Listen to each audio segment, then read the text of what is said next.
hoje vai ser um grande dia. Hoje é o dia da posse do Trump e eu estou muito feliz com isso porque, né, eu espero de verdade que ele cumpra o mais rápido que ele possa a promessa de acabar com a guerra na Ucrânia. Afinal de contas, este país ao qual eu estou, a Estônia, sofreu na mão da União Soviética, como também a Ucrânia. E agora, de certa forma, também sofre os impactos dessa guerra toda, porque os juros aqui estão subindo, os investimentos estão sendo abalados, né? Ninguém quer investir no país, tem empresas que saíram, tem pessoas de outros países que venderam suas partes daqui, não querem mais investir no país, então tá um pouco complicado também, afetou bastante aqui a Estônia, então eu espero que agora com o retorno do Trump isso acabe. E ele fez o último comício dele, mas eu vou trazer o que ele falou, as principais falas que ele disse durante o comício no próximo vídeo, mas agora eu vou mostrar para vocês que não só a gente aqui, né, perto da Rússia, sofremos com a guerra, como também os cubanos. Como que é possível? Pois é, eu vou mostrar tudo isso para vocês agora, mas antes, para você que não me conhece, eu sou a Viviane Andrade e neste canal a gente fala sobre tudo, ou pelo menos quase tudo. Então vamos entender como que o país cubano está sofrendo com uma guerra que está acontecendo deste lado do mundo. Vamos lá. A armadilha do passaporte de Putin, os cubanos apanhados na guerra sem fim de Moscou. Sem fim não, epa, vamos colocar um ponto muito de interrogação. Sem fim será? Pode ser que acabe essa semana ou este mês ainda, em fevereiro, mas que seja bem próximo. Mas acontece que é isso aqui. Não só os cubanos estão sofrendo com essa questão do passaporte, como também os indianos sofreram e ainda sofrem, e tem vídeo aqui nesse canal também. É basicamente o que eu vou falar aqui para vocês dos cubanos, é o que aconteceu e está acontecendo também com os indianos. Vamos ler para vocês entenderem, quem não viu meu vídeo dos indianos. Um ano atrás, Jorge pensou que para obter o passaporte russo seria uma passagem para a liberdade e a riqueza. Em vez disso, trouxe-lhe um período aparentemente interminável, arriscando sua vida na guerra brutal de Moscou contra a Ucrânia.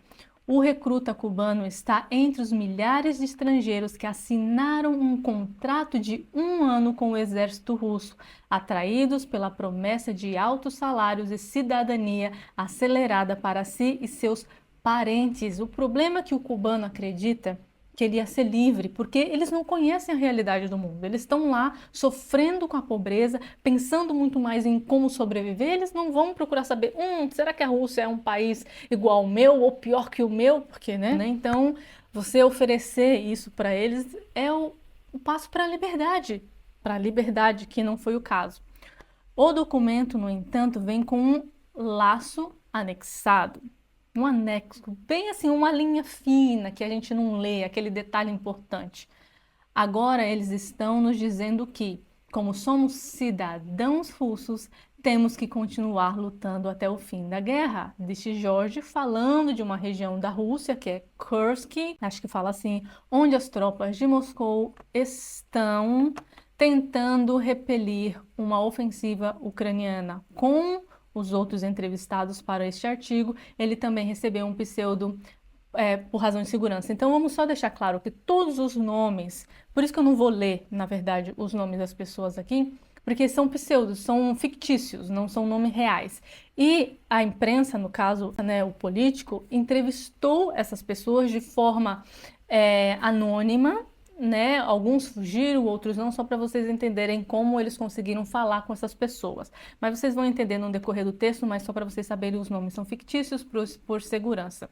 A história de Jorge e as 3 outras recrutas cubanos oferece uma visão de como Moscou está prendendo os estrangeiros, assim como seus próprios cidadãos, na linha de frente enquanto tenta exaurir a Ucrânia, enquanto amortece sua própria população do impacto da guerra prolongada, ou seja, um grupo, né, tá vindo, óbvio, de Moscou e de outros lugares do mundo, recrutamento, né, eu coloco uma aspas bem grande, porque a gente poderia claramente dizer que eles estão fazendo tráfico humano para a guerra, porque eles prometem um trabalho ou dinheiro ou alguma liberdade e no fim das contas eles são presos lá, eles não conseguem sair, tiram passaporte, tiram RG, tiram tudo deles, vocês vão ver. Então, é um tráfico humano para a guerra, de certa forma, né? Então vamos continuar. Com as baixas russas se acumulando, os combatentes foram recrutados de uma série de países, incluindo Nepal, Gana, Síria, Índia e Sri Lanka. Como vocês podem ver, todos eles países pobres, países de baixa renda, pessoas que fazem qualquer coisa por um prato de comida, pela liberdade, pela ideia de ter uma vida melhor. Por isso, meus amigos, que a pobreza é uma moeda de troca. Quando eles deixam a população à mercê da fome, da pobreza, qualquer coisa, qualquer esperança que eles derem para esse povo, as pessoas aceitam. Por que você acha que no Brasil é a mesma coisa? Estão empobrecendo a população para que cada palavrinha de esperança as pessoas se encham de orgulho e falam, não, agora vai dar certo, agora não sei o quê. É assim que eles usam, é assim que eles manipulam. Qualquer coisa que você oferecer num país pobre, eles vão aceitar com a esperança de alimentar sua família, alimentar a população, viver melhor, que é o que não acontece. Embora o número exato de recrutas estrangeiros seja um segredo muito bem guardado, o consenso geral entre os especialistas militares é que eles formam apenas uma fração do exército, tapando buracos, em vez de definir o momento do campo de batalha. Na verdade, eles ficam na linha de frente, sofrendo todos os ataques possíveis. Simplesmente avança, vão vocês. Sempre é assim. Os soldados russos ficam orientando o que eles têm que fazer e deixam eles irem na frente. Você sabe alguma tática de guerra? Não interessa, você só vai abrir o caminho. É isso que está acontecendo, para ser bem sincera. Quase nenhum dos recrutas cubanos entrevistados ofereceu ideologia como uma razão por trás do seu alistamento. Nenhum deles pensa, ai, de esquerda, ai, socialista. Não tem nada a ver com isso. O negócio é fome. O negócio é quero uma vida melhor para a minha família. Em vez disso, alguns disseram que foram enganados para viajar para a Rússia depois de responder a postagem nas mídias sociais. Tá vendo? Tráfico humano. O que o pessoal lá de Mianmar faz? Eles mandam uma mensagem para você oferecendo salários maravilhosos, né? Ganhando sei lá quantos dólares por um trabalho e você aceita na mídia social. Mesma coisa aqui. Nas mídias sociais sobre o que pensam ser empregos civis de baixa qualificação, muitas vezes na construção. Mentem ainda, né? Outros admitiram que responderam de boa vontade e conscientemente ao chamado para a guerra da Rússia, citando dificuldades financeiras e responsabilidades familiares como motivações de suas decisões de embarcar em um voo para um lugar que nunca havia visitado antes e sobre o qual não saibam quase nada. Eles se esforçaram para ganhar a vida como professores, carpinteiros, garçons e construção civil. Um ano de serviço militar, eles esperavam lhes darem uma oportunidade, nacionalidade e com ela uma vida melhor. Pois é. E aí, 12 meses depois, aqui eu fiz um resuminho, mas praticamente diz assim que essa certificação internacional que deram para eles como cidadãos russos, né, regulares e blá blá blá, tem um status em que até os próprios russos nativos não querem, que é o quê? Ser obrigado a ir para a guerra. Em 2022, a própria população da Rússia foi confrontada à realidade da guerra e convidada a contribuir com as próprias vidas. Pois é.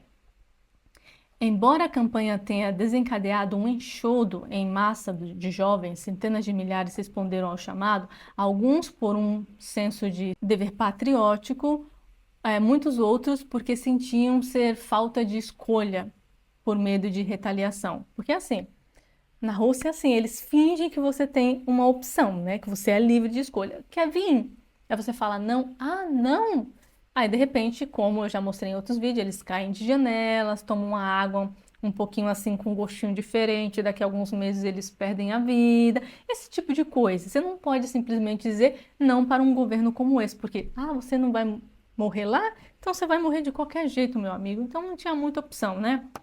Então, assim, vamos, patriotismo, claro. Tem algumas pessoas que são cegas, sim, que admiram esse governo horroroso. Sempre tem uns malucos, né? Tem no Brasil, tem na Venezuela, tem na Rússia, sempre tem. Os mobilizaram esperavam ser dispensados em pouco tempo, após a vitória supostamente iminente da Rússia. Em vez disso, eles foram mantidos na frente por 2 anos e contando, sem a gente saber quando vai acabar, mas esperamos que este ano, em poucos meses, isso aconteça.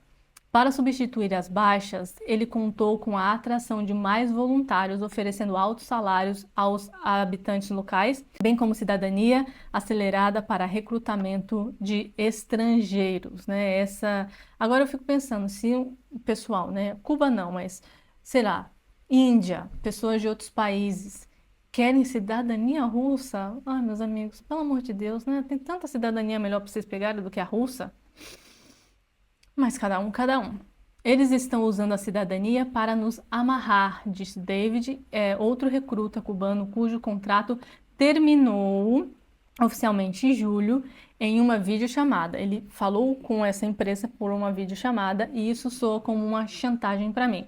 David disse que viu sua identidade cubana pela última vez em outubro de 2023, quando foi confiscado por seus superiores militares. Pouco tempo depois, né, seu passaporte russo, emitido algumas semanas antes, também foi retirado dele sob o pretexto de que era mais seguro cruzar a Ucrânia sem ele. É assim, eu te dou a cidadania russa, mas seu passaporte, sabe, aquilo que você pode fugir, pegar, sair, não, esse fica com a gente. Que terrível isso, gente. Quanta crueldade. Por isso que eu não vejo a hora de Trump acabar com essa guerra. Se Deus quiser, ele já conseguiu liberar 3 reféns lá do Hamas. Então, antes mesmo dele entrar, ele já está fazendo muitas modificações lá. Já estamos vendo vários resultados, então eu espero que esse aqui ele resolva o quanto antes. Eles não querem nos deixar ir. Um recruta está entre a primeira onda de cubanos a viajar para a Rússia e ainda não recebeu um novo passaporte. Ivan, membro do grupo de direitos humanos que ajuda russos mobilizados a fugir do fronte, disse que a situação de Manuel é típica da maneira como Moscou tenta aumentar sua influência sobre os recrutas estrangeiros. Eles não podem simplesmente fugir e apelar para a embaixada do seu país. Por quê? Porque a Cuba e Rússia são assim também. A Cuba é dependente da Rússia, assim como essas ditaduras estão se unindo hoje para se ajudarem. A China está ajudando a Rússia, porque se a China quiser alguma coisa depois, pode cobrar da Rússia, e essas coisas horrorosas. E aí Cuba se meteu nessa também. Aqui, ó. Depois que relatos da mídia de que centenas de cubanos haviam viajado para a Rússia para lutar em sua guerra, né, vieram à tona em 2023, as autoridades de Havana denunciaram os homens como mercenários, um crime punível com pena de prisão em Cuba. O que ele fez, né?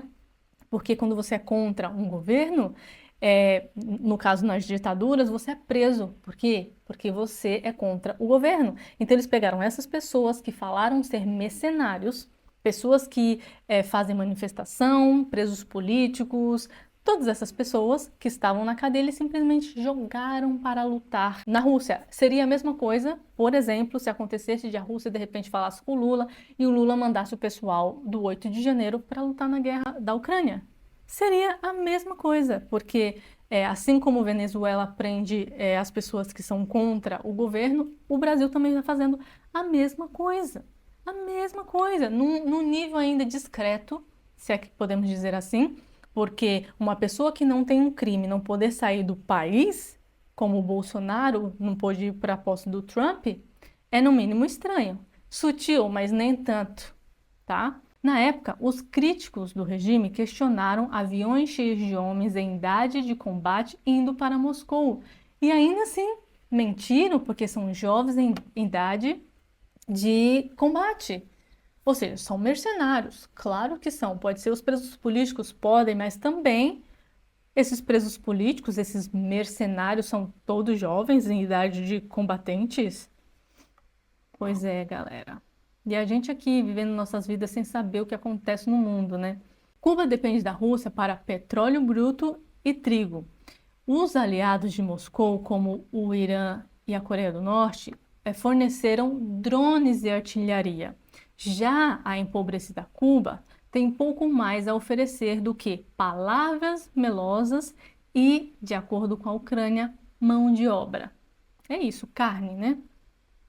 A carne para abrir espaço lá Nossa, essa matéria, gente, é bem grande, tá? Muito grande, mas é muito boa, super detalhada, mas eu peguei só os pontos principais, porque senão o vídeo ia ficar gigante. O Ministério da Defesa da Rússia não respondeu a um pedido de comentário, nem o Ministério das Relações Exteriores de Cuba, nem a Embaixada de Cuba em Moscou. Até parece que eles vão responder, vão falar assim, sim, fizemos isso. E se eles negarem, tem evidência já, né? E depois eles podem ser punidos lá na frente também, assim esperamos. No ano passado, eu fiz o que disse que nunca faria. Foi má ou ser mor. E tenho 4 filhos para cuidar. No caso dele, ele foi porque a esperança, né, de uma vida melhor. Continuou ele em lágrimas. Não desejo que ninguém acorde de manhã enfrentando a escolha entre Sui e a Saci. Gente, que triste, né? Nossa, nossa, como eu quero que essa guerra acabe logo. Que crueldade, gente. Como todo recruta cubano entrevistado pelo político, Davis sofreu ferimentos por estilhaços de ataques de drones ou mísseis ucranianos, mas foi enviado de volta ao fronte após tratamento médico, às vezes antes dos pontos cicatrizarem, ou seja, estavam sofrendo lá, voltaram para o fronte, vão continuar sofrendo, e aí eles, não, como não se recuperaram, não têm força suficiente para lutar com toda a força que eles têm. Mas na própria Cuba, essas notícias nunca chegam ao ar. Mas com certeza deve chegar ao contrário dessas notícias, né? Eles devem falar bem, devem falar coisas para iludir a população para ir para lá, né? Alguns recrutas tentaram fugir do fronte e alguns conseguiram. Porém, ele agora vive escondido em um local secreto enquanto procura uma maneira de escapar da Rússia sem nenhum documento e sem saber para onde ir. Cubanos como eu têm tanto medo de Cuba quanto da Rússia. E tem que ter mesmo, tem que ter. Um recruta, Carlos, foi mantido em um poço sem comida por 6 dias depois que seu companheiro escapou com sucesso. Então eles vão punir você porque outra pessoa fugiu e você deixou o cara fugir. Por que que você fez isso? Então você vai ser punido. Veja que loucura. Isso são as democracias relativas amigos de Lula. E aqui para finalizar, galera, tudo o que posso fazer é esperar e orar a Deus para que um dia eu possa deixar este lugar como um homem livre. Agora você imagina, você sofre no teu país, aí você faz um acordo que você pensa que vai te dar liberdade e aí você vai para um lugar pior. Olha, sério. Ai, meu Deus. Então é isso, galera. Eu não tenho mais nada para dizer. Vocês entenderam o que está acontecendo por lá? Quanto cruel são essas situações de guerra e tem, né, pessoas que gostam disso, que fazem de tudo para que isso continue. Porque eu penso, se o Trump vai ter capacidade de encerrar essa guerra tão rápido, significa que o Biden tinha o poder de fazer isso e não quis. Porque se o Trump tem, por que que ele não teria? Porque tem gente que gosta de guerra, tem gente que gosta de provocar a guerra, seja lá por qual motivo for. Dinheiro é uma delas, né? Porque essas empresas ganham muito dinheiro produzindo armas e vendendo e tudo mais. Então, tem gente canalha em todos os lugares do mundo, em todos os setores, e a gente tem que ficar muito atento a eles, tá bom? Então é isso, espero ter informado vocês um pouco mais. Um beijo, até a próxima e tchau!